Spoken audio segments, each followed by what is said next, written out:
Alléluia, alléluia, alléluia.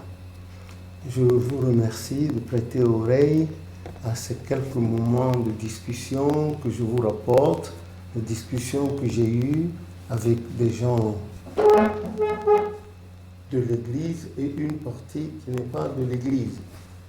Donc, les gens sont venus vers moi pour me poser des questions sur le lieu de pèlerinage. Il y avait des gens de l'Église et il y avait aussi des gens qui n'étaient pas de l'Église. Bon, le hasard a fait qu'on s'est retrouvés là. Bon, je ne devais pas me dérober, mais j'ai prêté flanc et j'ai écouté avec intérêt ce que les autres ont dit. Et puis, bon, ils m'ont pressé de dire quand même quelque chose pour ne pas les laisser dans l'incertitude. Bon, écoutez, le nationalisme ne peut pas intervenir dans l'affaire de Dieu, comme le faisaient les pharisiens, les sadducéens, à travers les évangiles qu'on a vus.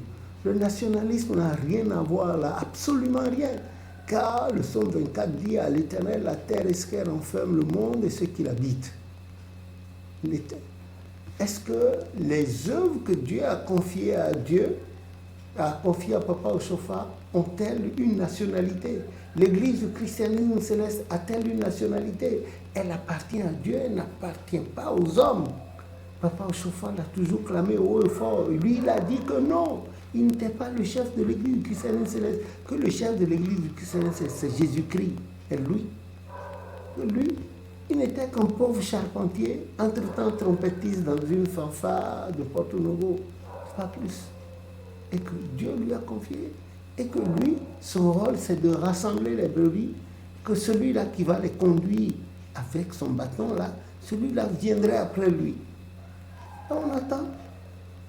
En attendant que celui-là vienne, nous ne prions pas.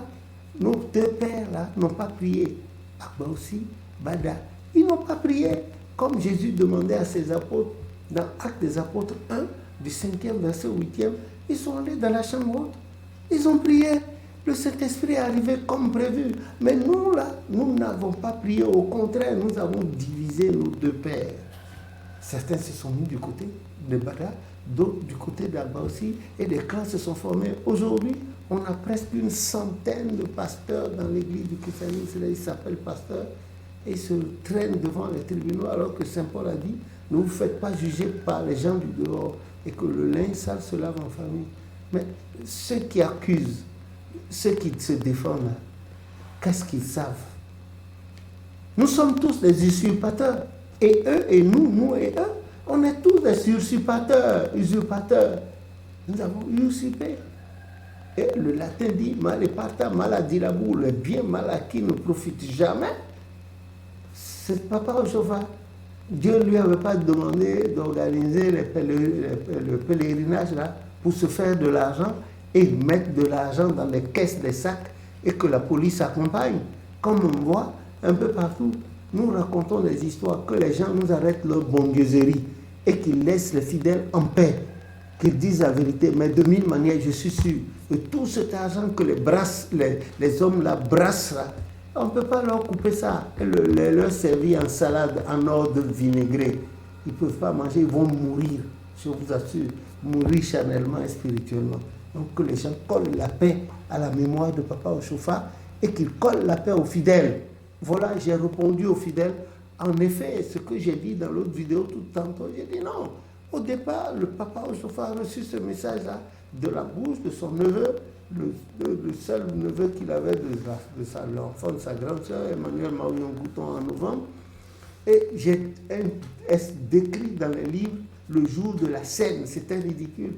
Et là, le 24 décembre, le mois d'après, il est parti, non pas avec cette personne, mais avec des gens dont j'ai mentionné les noms dans les livres. Le tome 1 de Papa Ochofa, le prophète noir africain aux pieds nus. Voilà, j'ai mentionné là-dedans les noms, que les gens ne viennent pas nous raconter du n'importe quoi. Il y a toujours, Job 8, verset 8, il y a toujours quelqu'un que l'Éternel met là pour rapporter. Et c'est ça. C'est ce qui a été fait. Et puis, j'ai expliqué, Papa Ochofa, pendant 28 ans, non-stop, il a toujours sacrifié à l'intérieur. Mais quand il a plu à celui-là, qu'il a choisi de façon anonyme et l'a fait connaître sur la place du monde entier, de le faire passer au Nigeria à côté. Il est parti, il n'était pas parti pour y rester. Lui-même l'a dit, il y a une lettre qui dit qu'il était en mission, qu'il allait rentrer. Et c'est pour cela que sa maison de Porto Novo, il a fait casser la première architecture que j'ai encore dans ma tête fraîchement. Là, il a fait casser cette maison.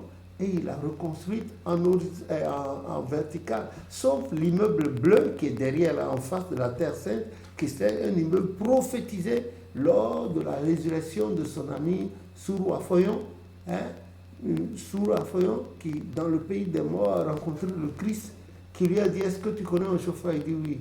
Tu sais que c'est mon ami? Il dit oui. Est-ce que tu sais que tu es mort?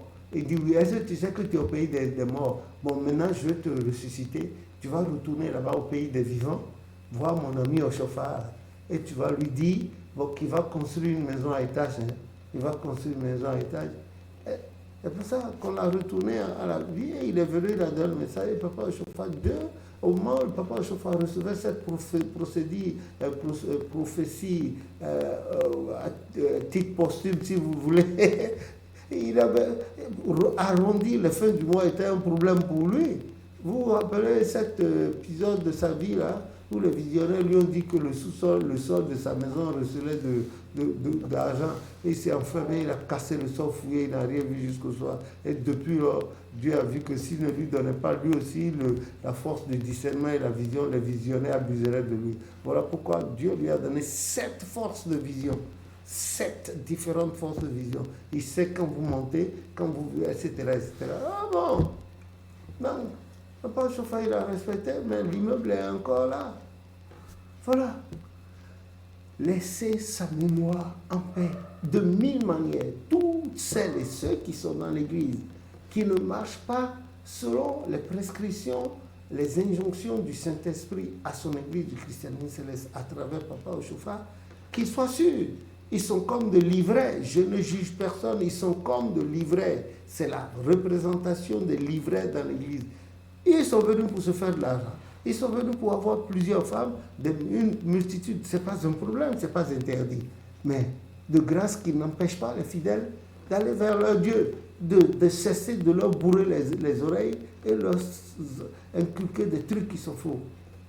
Au dernier, la dernière fois, Papa chauffeur a parlé le samedi 15 octobre 83, il a dit mondialement sur la place du monde entier, que désormais, tout ce qu'il faisait à ses mains est passé ici à Imeko, et tout ce les anges qui travaillaient avec lui à ses mains sont passés désormais à Imeko, et que désormais, après 8 ans de suspension, on n'a plus mis pied quelque part pour parler au pèlerinage. Le pèlerinage avait repris là à Imeko, il a fait ça en 1983, décembre 84, il a fait. Voilà, il a fait. Voilà. Donc, j'ai expliqué, les gens ont dit, ah bon, mais ceux qui organisent les autres sites de pèlerinage, ça, je n'ai pas voulu donner mon impression là-dessus. Je ne veux pas prêter d'intention aux gens, mais moi, j'ai maintenu ma position. Ce que le seul et unique fondateur de l'Église a dit, il a dit Imeko. Nous allons à Imeko. Nous allons à Imeko. Toutes les nationalités viennent. Il n'y a pas de nationalisme devant Dieu. C'est à lui la terre est ce qu'elle en fait. Pendant près de 29 ans, il a permis que son fils travaillât sur le sol dahoméen, devenu un temps bénin, et puis il a envoyé de l'autre côté. Lui-même, il ne savait pas qu'il partait pour y rester, ad vitam aeternam. Non, il a la lettre, il a dit non, qu'il était en mission, qu'il rentrerait, et il aimait bien son Porto-Novo natal. Il aimait beaucoup son Porto-Novo natal, plus qu'au Nigeria, où il faut être sur la défensive tout le temps, jusqu'au jour où le Seigneur lui a confirmé qu'il mourrait au Nigeria. Voilà. Et il a dit qu'à sa mort, qu'on enterra, s'il mourait au Bénin, au Dahomey, qu'on enterra sur la Terre Sainte, mais s'il mourait au Nigeria, qu'on enterra à Imeko, près de la tombe de sa mère, à la maman à laquelle il y a faux de sa grand-mère, Koshina. Et c'est ce qui a été fait ce samedi 19 octobre 1985. Oh non, les cieux s'étaient donné rendez-vous là. Il était effectivement un grand homme, un grand serviteur de Dieu. J'ai vu les obsèques de mon père, Papa Yansou, là, au cimetière municipal de Koutomo, à Papala. C'était terrible. C'était ce qui a galvanisé aussi ma foi et m'a raciné dans l'église. Quoique j'y sois né, À ce jour-là, Papa Ochofa a fait le témoignage de lui, vibrant témoignage. Il a interdit aux gens de pleurer tandis que lui-même a versé des larmes parce qu'il a perdu son ami, son frère depuis 1916. Il a perdu, il a dit non. Et il avait fini à peine de parler quand le sol a vibré et il y a eu un bruit assourdissant venant de la tombe et une étoile scintillante d'une brillance terrible qui est sortie de la tombe et évoluait dans l'air, dans le firmament. Et tout le monde regardait et il a dit, je vous ai dit non. Celui-là, ce n'est pas un homme, c'était un saint. Il rentre chez lui et il a entonné le chant là.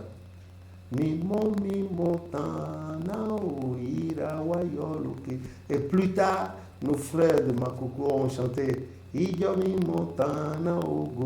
j'ai maintenu dans le livre de chants ce que Papa Ochofa venait de chanter la première fois dans l'église et à la face du monde entier.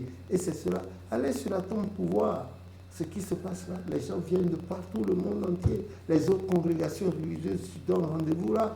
Franchement, alors donc, laissons Papa Ochofa en paix. Si vous voulez être de véritables chrétiens célestes, commencez par le cœur.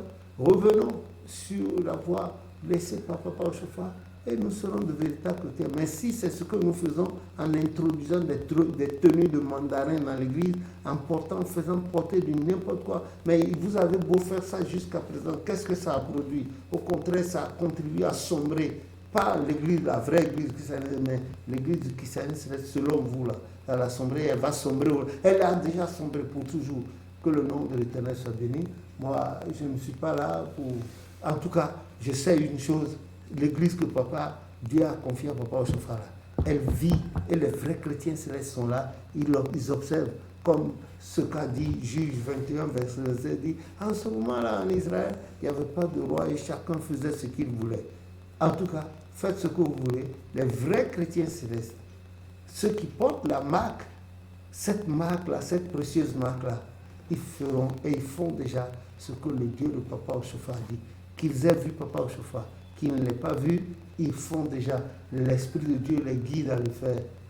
Le temps vient où tout sera mis à nu et on verra. Et on verra. Aujourd'hui, c'est nous qui pleurons. C'est nous qu'on ne veut pas voir. On nous traite de pestiférés. Il n'y a pas de problème. C'est eux qui ont l'argent. Ils ont les médias. Ils ont... Il n'y a pas de problème. Mais Jésus, le socle de notre foi, le consommateur de notre foi, il a tout. Que son nom soit béni au nom de l'Éternel, notre Sauveur.